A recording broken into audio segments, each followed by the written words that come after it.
Class 10th। कैसे हैं आप लोग? बढ़िया है। चलिए ठीक है। तो आप लोग 2A कंप्लीट कर लिए होंगे, उम्मीद है मेरे को। हम लोग 2B में इन करते हैं। और 2B में इन करने से पहले हम लोग को पढ़ना है क्यूबिक पोलिनोमियल के बारे में। क्यूबिक पोलिनोमियल समझिएगा। क्यूबिक पोलिनोमियल क्या होता है? तो बेटा वैसा पोलिनोमियल जिसमें वेरिएबल का मैक्सिमम पावर 3 हो। याद रखिएगा, वेरिएबल का पावर कितना हो? 3 हो, तो उसे हम लोग बोलते हैं क्यूबिक पोलिनोमियल। इसका जो स्टैंडर्ड फॉर्म होता है क्यूबिक पोलिनोमियल का, वो होता है ax³ plus bx² plus cx plus d। ax³ plus bx² plus cx plus d। ये क्यूबिक पोलिनोमियल का स्टैंडर्ड फॉर्म होता है where a not equal to 0। वहाँ पे a का वैल्यू 0 नहीं होता। यदि a का वैल्यू 0 हो जाएगा बेटा, तो ये वाला टर्म 0 हो जाएगा। यदि ये टर्म 0 हो जाएगा तो आपका क्वाड्रेटिक पोलिनोमियल बचेगा, है ना। क्यूबिक का कोई वैल्यू नहीं रह जाएगा। समझ रहे बात को? अब देखिए, आपका स्टैंडर्ड फॉर्म है ax³ bx² cx plus d।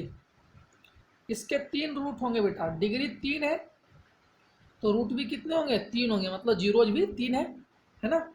हम मान लेते हैं x का 3 वैल्यू निकलेगा। पहला वैल्यू अल्फा आ गया, x का दूसरा वैल्यू बीटा आ गया, x का तीसरा वैल्यू क्या आ गया बेटा? गामा आ गया। इसके 3 जीरोज निकलेंगे ना, क्योंकि डिग्री कितना है? 3 है। पहला वैल्यू हम लोग अल्फा मान लिए, दूसरा क्या मान लिए? बीटा, तीसरा क्या मान लिए? गामा। ए क्या कहते हैं बेटा? यहाँ पे ए क्या हो गया? तो लिखेंगे कोफिशिएंट ऑफ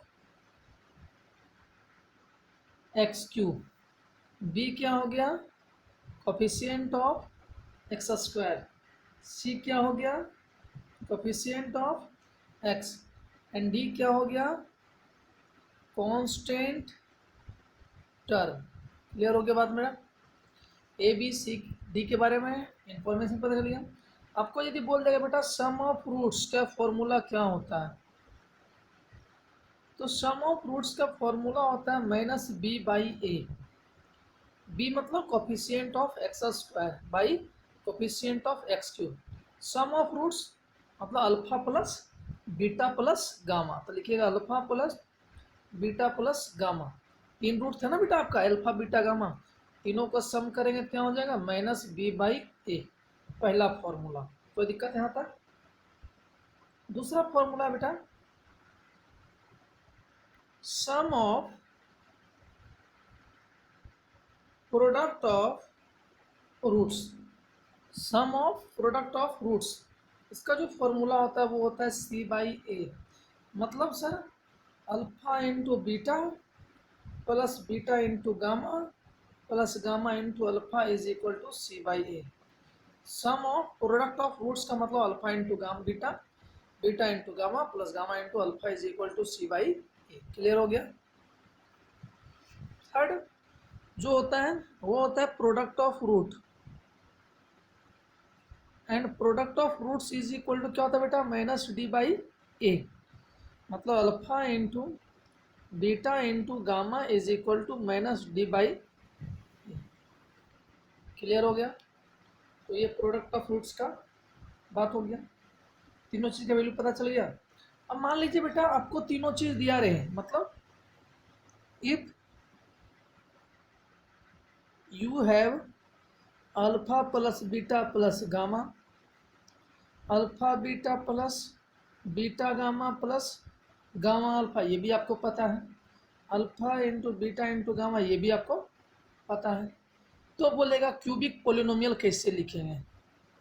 तो क्यूबिक पोलिनोमियल लिखने का तरीका जो होता है बेटा उसको याद रखिएगा। कब? जब आपको सम ऑफ रूट्स पता हो, सम ऑफ प्रोडक्ट ऑफ रूट्स भी पता हो आपको, एंड प्रोडक्ट ऑफ रूट्स पता हो, तो क्यूबिक पोलिनोमियल लिखने का तरीका होता है बेटा x³ minus sum of roots into x² plus sum of product of roots into x minus product of roots. मतलब सर फॉर्मूला क्या हो गया, x cube minus alpha plus beta plus gamma into x square plus alpha into beta, beta into gamma, gamma into alpha plus x minus alpha into beta into gamma. समझ में आया बेटा कि नहीं आया समझ में? देखिए बढ़िया से sir, x cube minus alpha plus beta plus gamma into x square plus alpha into beta plus beta into gamma plus gamma into alpha into x minus alpha into beta into gamma. Clear हो गया? तो ये concept था cubic polynomial के according. अब हम लोग exercise में इन करते हैं बेटा सॉल्व एग्जाम्पल में, ठीक है ना। पहला नंबर क्वेश्चन बोल रहा है सॉल्व एग्जाम्पल का।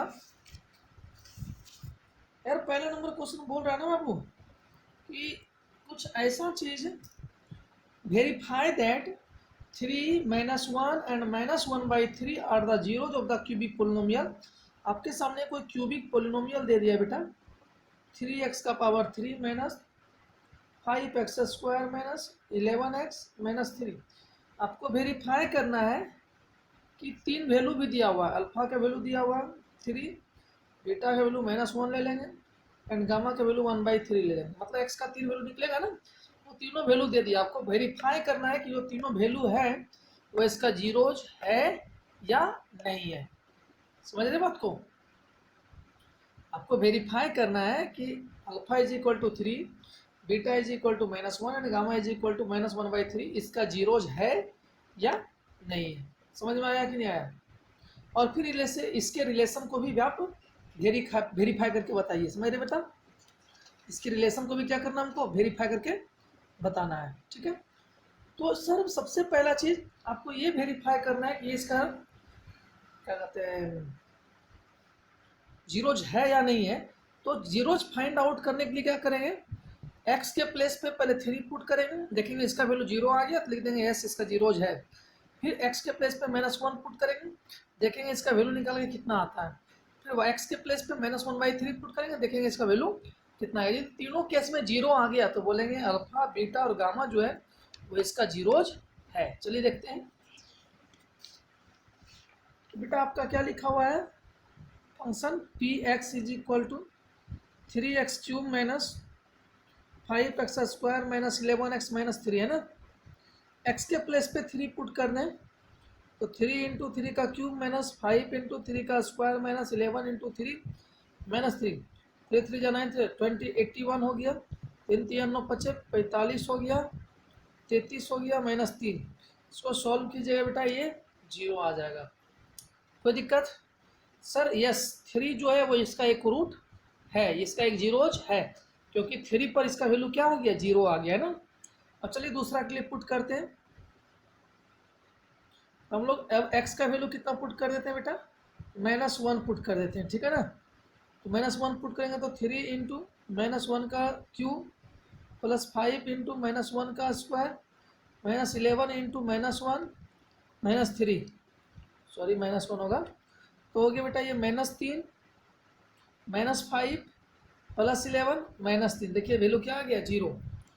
अब अब x का वैल्यू -1/3 पुट कर देते हैं तो 3 इंटू -1/3 का पावर 3 हो गया बेटा, माइनस यहाँ पे 5 इंटू -1/3 का पावर 2 हो गया, 11 इंटू -1/3 हो गया -3।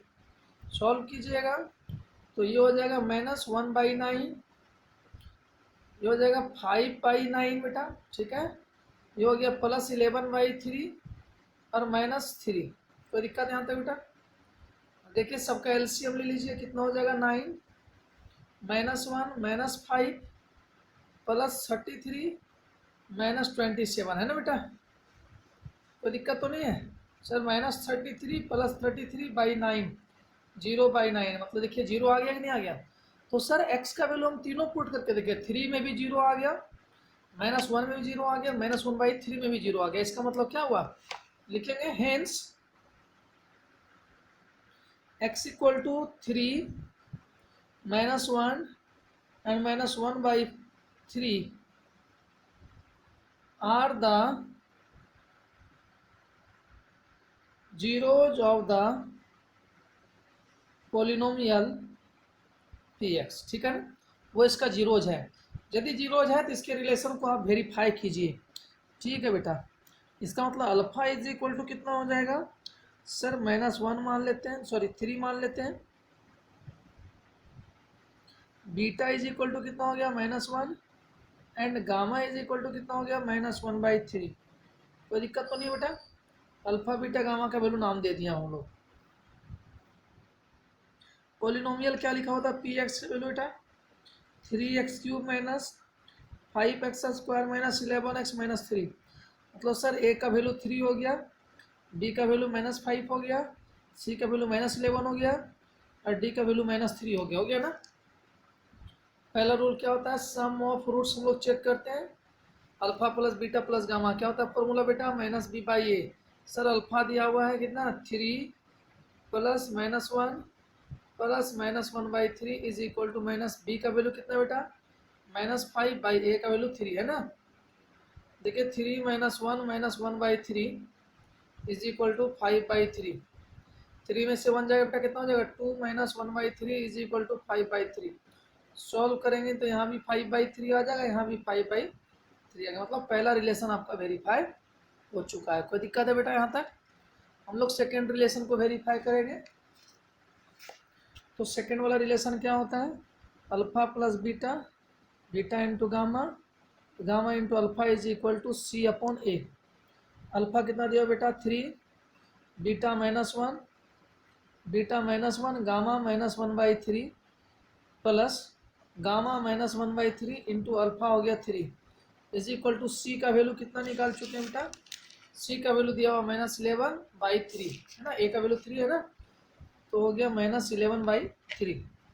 अब देखिए जब इसको सॉल्व कीजिएगा तो ये -3 प्लस 1/3 माइनस ये से ये कैंसिल हो, प्लस माइनस 1 हो जाएगा।